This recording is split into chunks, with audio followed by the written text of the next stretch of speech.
जगन्नाथपुरी में लक्ष्मी जी भ्रमण कर रही थी, जगन्नाथ भगवान की पत्नी लक्ष्मी, और पूरे पुरी क्षेत्र में भ्रमण करते करते उन्होंने देखा कि मैं किस पर कृपा करूं।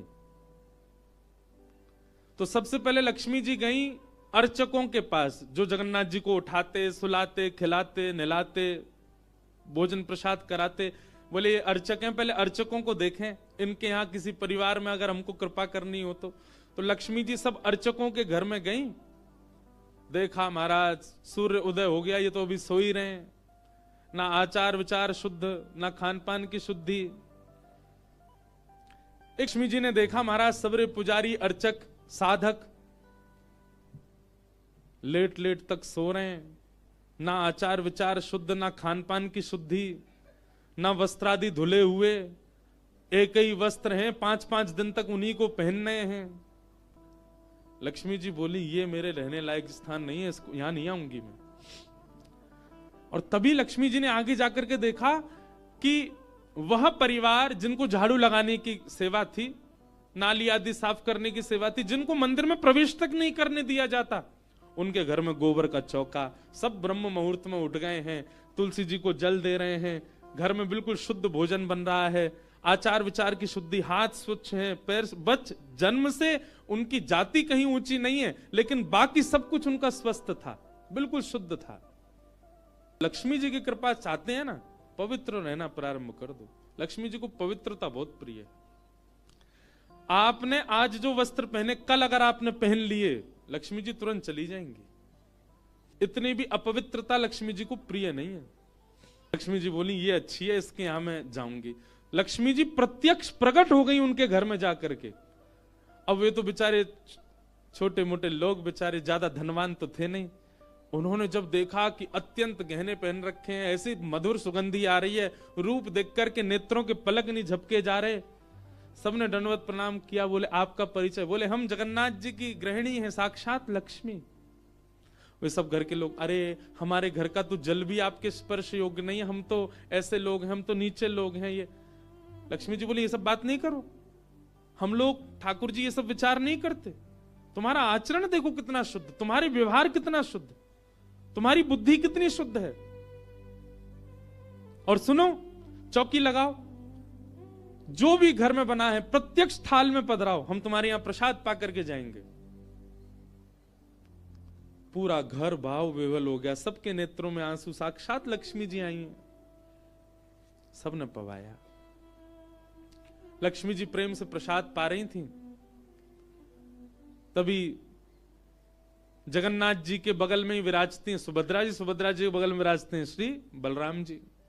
बलराम जी भ्रमण कर रहे थे पुरी में, भ्रमण करते करते वो घर घरों में झांक के देख रहे थे क्या हो रहा है। जैसे ही उस घर में झांक के देखा तो श्री लक्ष्मी जी प्रसाद पा रहे हैं। बलराम जी बोले राम राम राम राम राम राम, ये झाड़ू पोंछा बर्तन करने वाले लोग, इनके यहां पर चले जाओ, इन पर कृपा करो, पर भैया इनके यहां तो भक्ष भक्ष भी बनता होगा, मांस भी बनता होगा, और ये लक्ष्मी जी यहां बैठ करके प्रसाद पा रही, हमारी घर की बेटी, हमारी घर की बहू, बिल्कुल आचार विचार की शुद्धि नहीं रखी। नाक फूल गई, बलराम जी की नाक फूल गई। महाराज आकर के कुछ बोले तो नहीं, मंदिर में आके बैठ गए। तो लक्ष्मी जी प्रसाद बनाती हैं। जैसे ही भोग रखा गया जगन्नाथ जी के आगे, बलभद्र सुभद्रा जी तुरंत हाथ पांव धो के बैठ गए। बलराम जी अपने सिंहासन से ही नहीं उठे, नाक फुला के बैठे। जगन्नाथ जी बोले भैया आ जाओ, भोग आएगा, हमें नहीं पाना, तुम लोग पाओ। क्यों, क्या हो गया? अब क्या बोले, अब तो सब आचार विचार सब खत्म हो चुका है। परमात्मा होते हुए भी हमारे यहां आचार विचार नहीं चल रहा है, तो फिर इंसान क्या आचार विचार का पालन करेगा? जगन्नाथ जी बोले भाई कोई बात पे बुरा मान गए जे, तो इनसे बात करें। जगन्नाथ जी गए, भैया का भयो, आप इतने उदास क्यों, इतने नाराज क्यों? सब बात बताई बलराम जी ने। बोले लक्ष्मी जी आज सुबह सुबह एक ऐसे के घर में गई और वहां जाके प्रसाद पा रही थी, बिल्कुल विचार नहीं किया, कहां शुद्धता कहां अपवित्रता। हम तो इनके हाथ का बना भोजन नहीं करेंगे। अब जगन्नाथ जी बड़ी दुविधा में पड़ गए, यदि पाऊं तो भैया नाराज बैठे, भैया कहेंगे मैं नाराज हूं, इससे को कोई फर्क नहीं पड़ा है, फिर भी पा रहा है, और नहीं पाऊं तो लक्ष्मी जी टेढ़ी टेढ़ी देख रही हैं कि मैंने बनाया, ये पा क्यों नहीं रहे। जगन्नाथ जी बोले लक्ष्मी जी को तो मना लिया जाएगा बाद में, पर ये नहीं माने ना, ये तो शेषनाग हैं, इनको ज्यादा ही क्रोध आ गया तो जोर से सिर हिला देंगे, प्रलय और हो जाएगा। जगन्नाथ जी ने लक्ष्मी जी से कहा देखो भैया नहीं पा रहे तो हम भी नहीं पाएंगे। लक्ष्मी जी बोले कोई बात नहीं। एक दिन नहीं पाया, दूसरे दिन फिर लक्ष्मी जी ने बनाया, फिर नहीं पाया, तीसरे दिन फिर लक्ष्मी जी ने प्रसाद पधराया, फिर नहीं पाया। तो लक्ष्मी जी बोली भाई कोई बात है तो हमसे बोलो सीधे, ये प्रसाद रोज छोड़ देना ये कैसा तरीका है आपका नाराज होने का। कहीं बलराम जी बोलते हुए सुन लिए लक्ष्मी जी ने कि भाई इनके हाथ का बना हम नहीं पाएंगे। लक्ष्मी जी ने जाकर के जगन्नाथ जी से कहा देखो संपूर्ण जगन्नाथपुरी में प्रसाद बनाने की सेवा हमारी, और आपके भैया कह रहे हैं कि हमारे हाथ का बना पाएंगे नहीं, जब हमारी सेवा लेनी नहीं तो फिर हम यहां क्यों रहें, इसलिए आप हमको आज्ञा दें। अब हम जहां हमारा सुख है हम वहां चले जाते हैं, हम चले जाते हैं श्री क्षेत्र से। जगन्नाथ प्रभु कुछ, अच्छा जगन्नाथ जी को भी लीला करनी है इसलिए वो कुछ नहीं बोले। अब कुछ नहीं बोले तो लक्ष्मी जी समझ गई, बोले मौन मतलब हां ही होता है। लक्ष्मी जी बोले ठीक है आप लोग शयन करो, रात्रि का समय, बलभद्र सुभद्रा जगन्नाथ जी के कपाट बंद हो गए। लक्ष्मी जी बोली अब हम जा रही हैं, और मंदिर से श्री लक्ष्मी जी चली गई। प्रातः काल ब्रह्म मुहूर्त का समय हुआ। महाराज जगन्नाथ जी बलराम जी जैसे ही उठे तो क्या पाया, नीचे फर्श पे पड़े थे। कहां सोने के सिंहासन पर सोते थे, सोने के बिस्तर पर सोते थे, बढ़िया लत्ता पहन के रहते थे, गले में स्वर्ण की मालाएं, हाथ में स्वर्ण के कड़ूला, पाम में स्वर्ण के कड़ूला आदि सब पहन के सोते थे। लेकिन लक्ष्मी चली गई तो सब चला गया। सवेरे उठे तो फर्श पे पड़े थे। बलराम जी बोले लाला जी कहा है गो, हमारे सिंहासन वगैरह कहां चले गए। ठाकुर जी बोले लक्ष्मी जी चली गई ना, लक्ष्मी तो मतलब सब होता है। बलराम जी ने अपनी तिजोरी जाकर के खोली, सबरे वस्त्र चले गए, आभूषण चले गए, सब आयुध चले गए, फटे पुराने मैले कुचैले बिना धुले महीनों के सालों के वस्त्र पड़े थे। और यही होता है, लक्ष्मी जाती है तो यही रह जाता है। लेकिन बलराम जी भी अपनी पूरी उसमें थे, बोले कि हम भी कुछ नहीं कहेंगे, ठीक है जैसे हैं वैसे रह लेंगे, कोई लक्ष्मी जी के जाने से हम पे फर्क थोड़ी पड़ रहा है। चल लाला भोजन को समय है, क्यों प्रसाद पामे। ठाकुर जी बोले कैसे प्रसाद पाएंगे, प्रसाद तो लक्ष्मी बनाती है, लक्ष्मी चली गई, खुद ही बनाना पड़ेगा। बोले हाँ हाँ तो हम पे कोई बनावी कमी, हम दोनों मिलके बनाएंगे। कृष्ण बलराम दोनों गए रसोई घर में, जाकर के देखा तो महाराज वहां से अन्न दाल चावल सब चले गए, क्यों सब लक्ष्मी से ही आते हैं। कहां तक कहें चूल्हा जलाने की लकड़ी भी नहीं बची, वो भी लक्ष्मी से ही आती है। लक्ष्मी गई और सारी श्री लेकर के चली गई अपने साथ। अब तो दर्शनार्थी आने बंद हो गए, क्यों मंदिर की श्री भी चली गई। जगन्नाथ जी और बलराम जी चुपचाप बैठे हैं अपने सिंहासन पर, भूखे प्यासे बेचारे, आंख बाहर निकल आई। बलराम जी बोले लाला, बोले हाँ 2 दिन है गए लाला, भोजन ना एक कियो, और 2 दिन पहले गुस्सा में ना एक कियो, 4 दिन है गए, और कछु है भी ना, कहा करें। देखो इस बात को कोई ऐसे मत ले लेना, लोग सोचने वाले यूं भी लेते हैं, बताओ महाराज जी कुछ भी बोल रहे हैं, वो साक्षात ब्रह्म है। लक्ष्मी जाने से उन पर कोई प्रभाव पड़ेगा? लक्ष्मी जाने से कोई प्रभाव नहीं पड़ता ठाकुर जी पर ठाकुर जी बलराम जी को ये बताना चाह रहे हैं कि भाई किसी को हे दृष्टि से मत देखो, उसी के लिए पूरी लीला हो रही है। ठाकुर जी बोले दाऊ दादा एक काम है सके, बोले कहा। बोले समुद्र के किनारे स्वर्ग आश्रम है जहां पर लोगों की अंत्येष्टि होती है। बोले हाँ, मैंने एक बार देखा था वहां पे लोग कटोरा लिए बैठे रहते हैं और उनको कुछ ना कुछ मिल ही जाता है, आपकी आज्ञा हो तो वहीं चलें, कछु तो मिल जाएगा।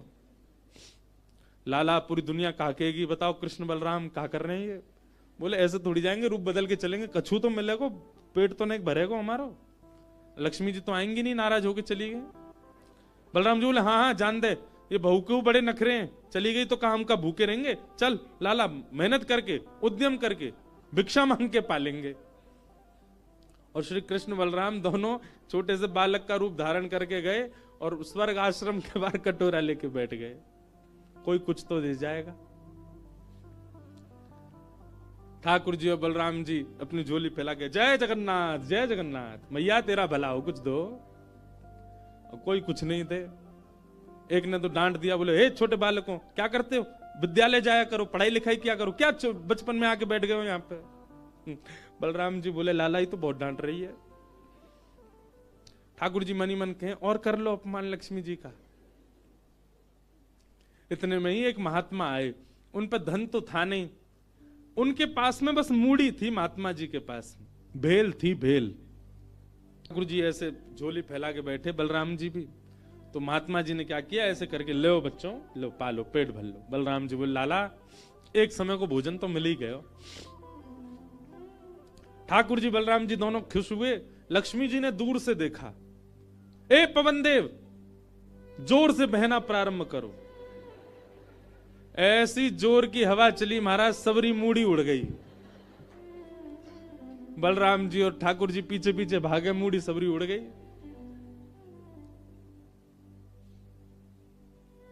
बलराम जी बोले लाला ये क्या हो गया। बोले भैया हम संकोच में कुछ कहते नहीं, आप बड़े भैया हो, पर हम एक बात कहें, ये लक्ष्मी के बिना सब हाल हो रहा है हमारा।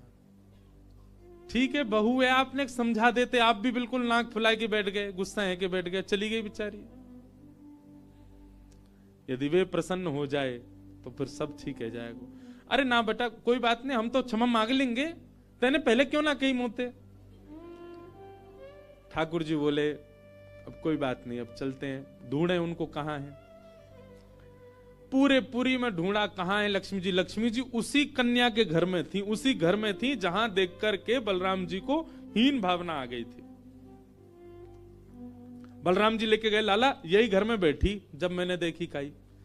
वहां जाकर के देखा तो महाराज उस घर में बिल्कुल जैसे मंदिर की रौनक होती है, ऐसी रौनक उस घर की हो रही थी। फर्श लगे हुए हैं, बढ़िया सोने चांदी के बर्तन रखे हैं, एक जगमगा रहा है मणियों से पूरा घर भवन।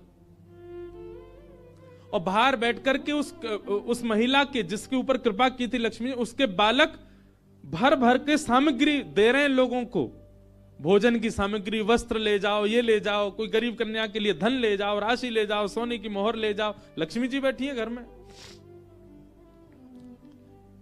ठाकुर जी बोले अब लक्ष्मी जी तो नाराज हैं, भैया एक काम करें, हम भी लाइन में लग जाएं, कछु मांग लें, लेके चल दें।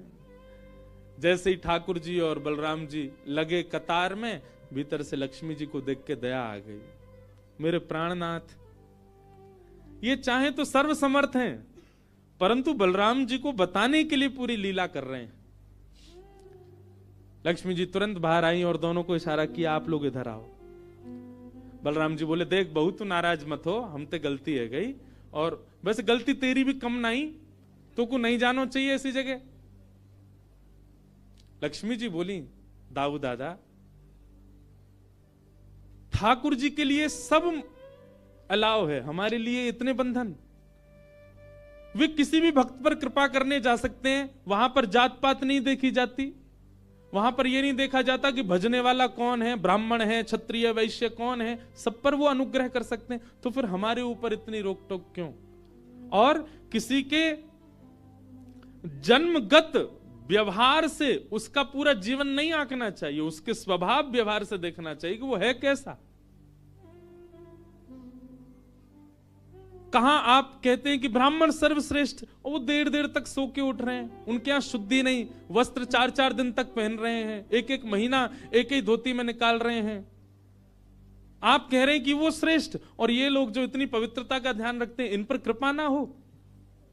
हमारे अनुसार तो जो अपने कर्म से शुद्ध है वो शुद्ध है।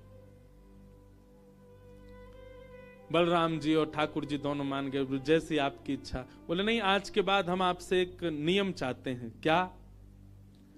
बोले श्री जगन्नाथपुरी में नियम कर दीजिए। बोले क्या? जिस महाप्रसाद को ब्राह्मण पाएगा उसी महाप्रसाद को शूद्र भी पाएगा, दोनों को समान फल मिलेगा। और यहां महाप्रसाद का ऐसा नियम रखा जाए